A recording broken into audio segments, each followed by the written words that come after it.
अस्सलामुअलैकुम। वालेकुम अस्सलाम। आई होप आप अरे आज ब्लू इज द कलर, आज देख रही हैं आप? Everyone's in blue. ये I am just standing out alone and this is not coordinated. ये बताते चलें आपको, इसका कोई कोऑर्डिनेशन नहीं है, ये दिल से दिल को राह होने लगी है, मुझे तो ऐसा लग रहा है। आप कैसे हैं आप लोग? प्रेडिक्शन से लेके हमारे कपड़े सेम है। सेम हो रहा है, वाकई ऐसा लग रहा है। कैसे हैं आप miss how are you doing? हारने वाले की प्रेडिक्शन करते हैं। ऑलराइट। मिसबा ने यूं करके इरम को देखा, खुद ही करती हो कि मैं नहीं करता भाई। जी मिसबा क्या हाल है, कैसे हैं आप? मिसबा ठीक ही होंगे मेरे ख्याल से। जी मिसबा कैसे हैं, क्या हाल है आपके?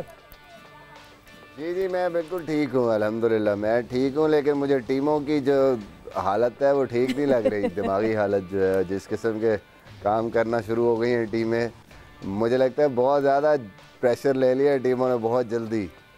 ऐसा ही कुछ लग रहा है जैसे जैसे डिसीजन सामने आ रहे हैं, मतलब बहुत सारे डिसीजंस। तो मिसबा मतलब कल के मैच में अगर क्वेटा ग्लैडिएटर्स के कुछ डिसीजंस की बात की जाए तो समझ ही नहीं आ रहा कि what is there thought process, क्या वो प्लान लेकर चल रहे हैं, क्या प्लान बनाया हुआ है, क्योंकि प्लान कोई या तो दिख नहीं रहा या लग नहीं रहा, या फिर और क्या वजूहत हैं वो तो शायद मुझे लगता है डायरेक्टली उन प्लेयर्स से पूछना पड़ेगा कि व्हाट्स हैपनिंग। आपको एक ओवर दिया जाता है तो आपको पता नहीं बॉल बैटिंग ऑर्डर में कहाँ से कहाँ तक ले जाया जाता है। सो यस, उस हवाले से हम बिल्कुल बात करेंगे कि क्वेटा ग्लैडिएटर्स क्या डिसीजंस ले रहा है और क्यों ऐसे डिसीजंस ले रहा है।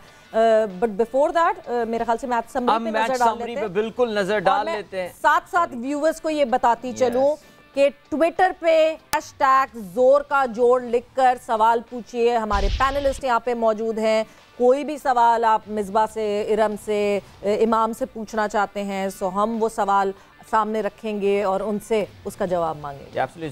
ZORKAJOR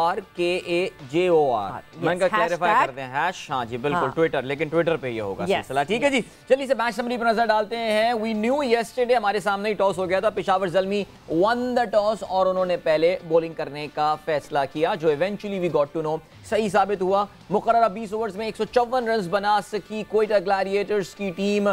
4 विकेटों के नुकसान पे इंतहाई स्लो स्टार्ट इनकी तरफ से हुआ था। दो बहुत ही एक्सप्लोसिव बैट्समैन जेसन रॉय और मार्टिन गप्टिल जो हैं वो बिल्कुल जिसे कहते हैं ना कि हमारे पाकिस्तानी बॉलर्स के कंट्रोल में आ गए थे और रन्स उनसे बन ही नहीं रहे थे। अब पता नहीं उसमें क्वेटा वाले खुश हो रहे होंगे या नहीं, लेकिन अरशद इकबाल एंड वहाब रियाज बेहतरीन आगाज इन्होंने जो है वो अपनी बॉलिंग का किया था। हाईएस्ट स्कोरर रहे इफ्तिखार अहमद, 50 रन इफ्तिखार ने बनाए 34 गेंदों में, जिसमें 4 छक्के और 2 चौके शामिल थे। इसके अलावा 39 रन बनाए सरफराज अहमद ने। दोनों के दरमियान पार्टनरशिप बहुत अच्छी रही थी, जो कि इस टोटल को रिस्पेक्टेबिलिटी की तरफ लेकर गई। बॉलिंग के हवाले से बात करें, उस्मान कादिर कल ड्राफ्ट इन किए गए थे कल के मैच के लिए। 4 ओवर्स में 26 रन दिए और 2 विकेटें उन्होंने हासिल की। जवाब में पेशावर ज़ल्मी मोहम्मद हारिस ने बनाए 18 रन, बाबर आजम बना सके 19, लेकिन कल बड़ी डिसअपॉइंटमेंट हुई। We are talking so much about Saim Ayub. Saim got a first ball duck, लेकिन हसनैन की क्या कमाल डिलीवरी हुई थी, उसमें कोई शक नहीं है। TKC ने 9 बनाए। अगर हम हाईएस्ट रन गेटर की बात करें, जेम्स नीशम और रोमान पावल, यही वो 2 प्लेयर्स थे जिन्होंने ये मैच बना दिया था पेशावर ज़ल्मी के लिए। रोवमैन पावल score 36 and James Neesham score 38 of 23 deliveries. और जो बाकी मानदा काम था बासानी वो दासून शाना का और वहाब रियाज ने पूरा किया।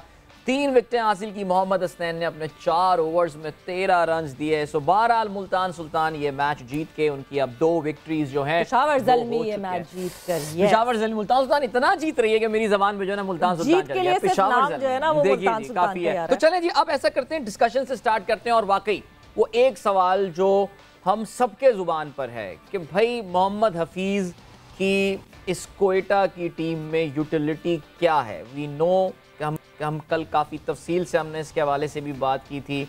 ना उनको बैटिंग के सही नंबर पे भेजा जा रहा है, ना एक ओवर कराया, अच्छा ओवर कराया, ना उनसे बॉलिंग करा रहे हैं। मिसबा कुछ स्ट्रैटेजी समझ में आ रही है ये पेशावर क्वेटा ग्लैडिएटर्स की?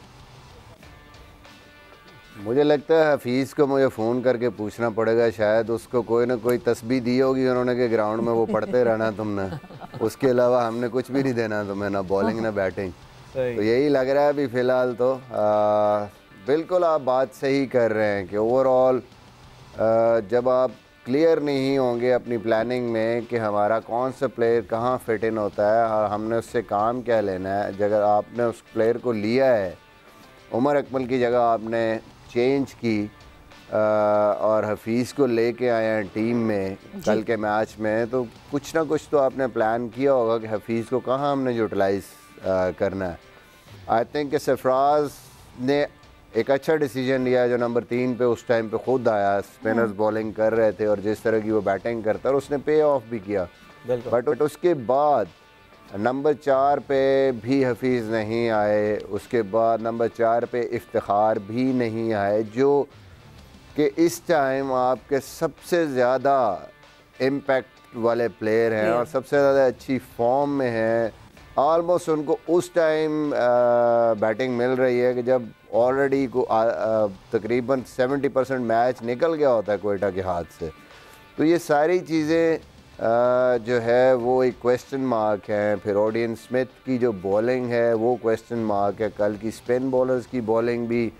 और फिर मुझे लगता है थोड़ी सी स्ट्रेटजी कहीं ना कहीं गलती हुई है कोयटा से कि जब हसनैन ने 2 ओवरों में 3 आउट किए और एक स्पेल लगा हुआ है और फिर उसको होल्ड कर लेना, जहां आपको पता है कि बाद में ड्यू फैक्टर आ जाएगा और शायद गेंद उस तरीके से स्विंग ना हो, और आपने स्कोर भी कम किया हुआ है और अपोजिशन को एक स्टार्ट भी अच्छा मिल गया, तो only way you can win this game उनको आउट करेंगे। तो उस टाइम पे दोनों मेन फास्ट बॉलर्स के ओवर रोक के वो उस वक्त उनको वापस लाया है सरफराज, जब ऑलमोस्ट गेम ओवर हो गई थी, less than run a ball. तो वो मुझे ये सारी चीज़ें मेरे ख्याल में ओवरऑल, एक तो पावर प्ले में जो कोयटा है वो बहुत पीछे रह गया बैटिंग में, पहले 6 ओवर्स में मेरे ख्याल में वो इतना पीछे हो गया गेम के कि उसके बाद थ्रू आउट बैटिंग में बॉलिंग में वो सिर्फ गेम को पकड़ने की कोशिश कर रहे थे। भाई कहीं भी गेम उनके हाथ में, वो गेम से पेशावर ज़ल्मी से आगे नहीं हुए, वो चेज़ ही कर रहे थे उस गेम को।